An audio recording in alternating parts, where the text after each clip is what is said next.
What's up everyone? I have here the 90mm macro and 50mm macro.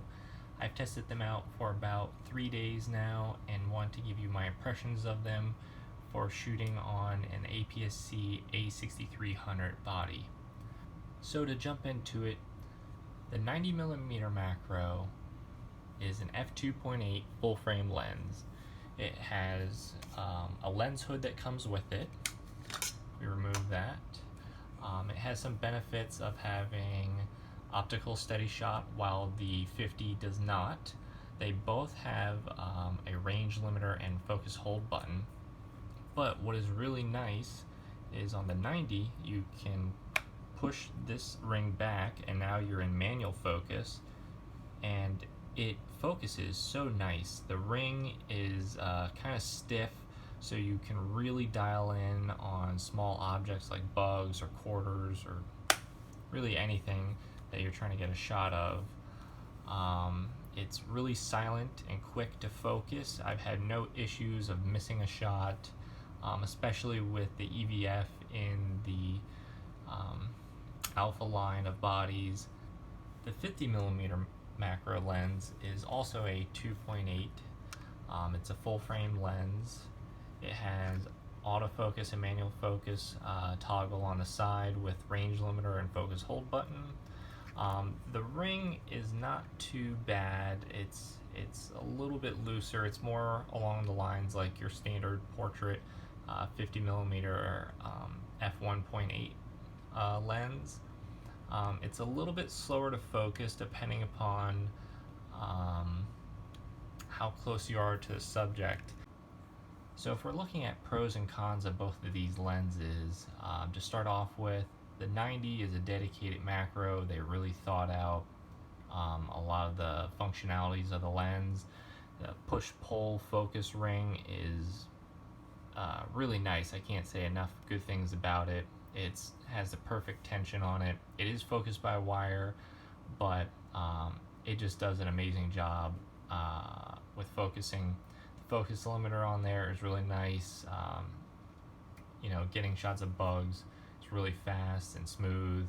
It does have optical steady shot on it, which the 50 does not have, and I think all around this is definitely worthy of the G badge. And from the shots that it produces, I would say it could even be a G master lens with how sharp some of these with how sharp some of these shots are. The 50 on the other hand is it does have some issues with its focus motor. It is also focused by wire, but the focus motor in it is extremely noisy and can really disturb your subjects. It doesn't have a lens hood, which is not too big of an issue. The focus limiter, it works, but it still seems like the lens, even when you're really close to the subject, the lens will hunt sometimes and it does miss focus. And what I want to do here is give you kind of an idea of how this sounds. This is the biggest issue I found with this lens, is hopefully you can hear that on camera, but as it focuses, so if I put my finger out front, the front element comes out. Let's see if I can get this a little bit better for you. I'll take the cap.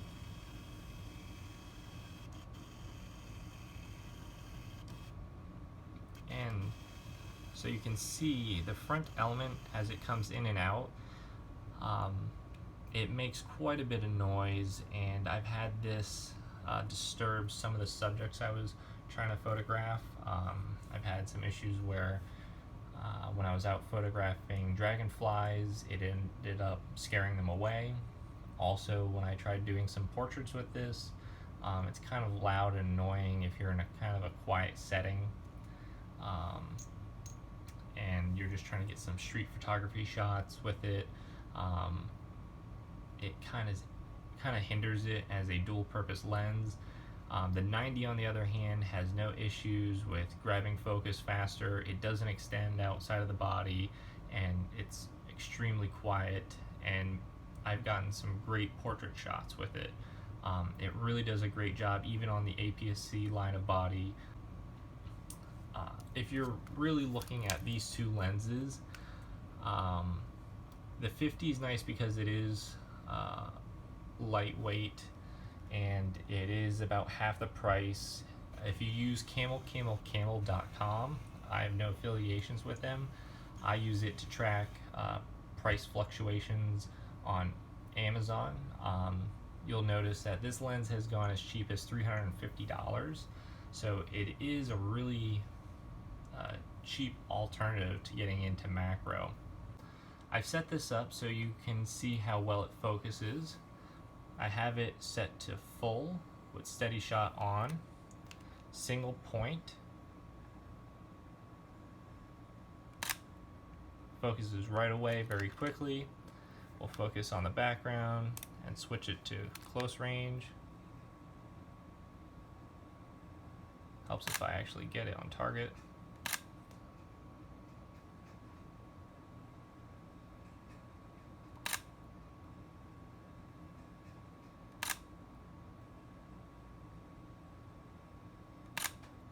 Does a great job at grabbing focus really quietly and quickly.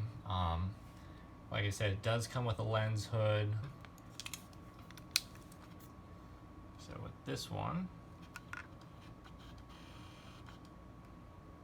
and this is still on silent shooting mode. Let's even get in closer and we'll put it back onto close focusing distance.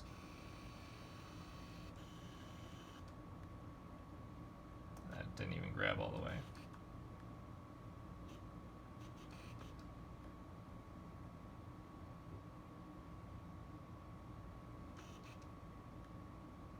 So let's turn off silent shooting mode.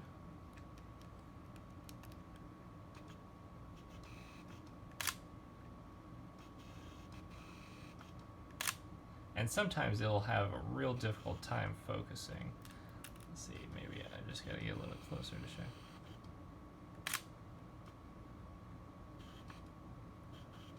But the sound of the focus motor can be a real pain.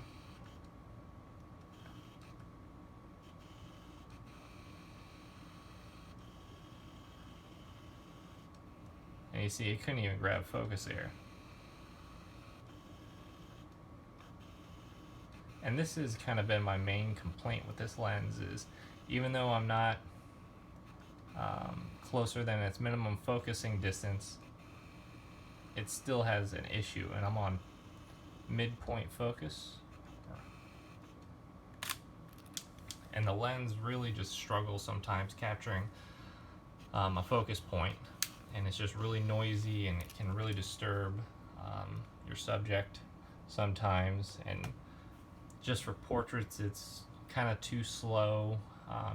If your model's moving around, or even if the insect is moving around, it's not that great. So my recommendation is, if you're on a budget and you really just want to have a real lightweight macro lens and you don't really care how fast it's going to focus, I think the 50 is a decent option. Especially for static subjects that you'll be doing indoors and have a lot of control over. But if you are more serious about getting into macro photography, I think the 90mm is definitely the way to go. It's a little bit more pricey, but you know, its focus system is just so much better, and it has a lot more options for dialing in focus. I hope this helps anybody that's interested in getting either one of these lenses.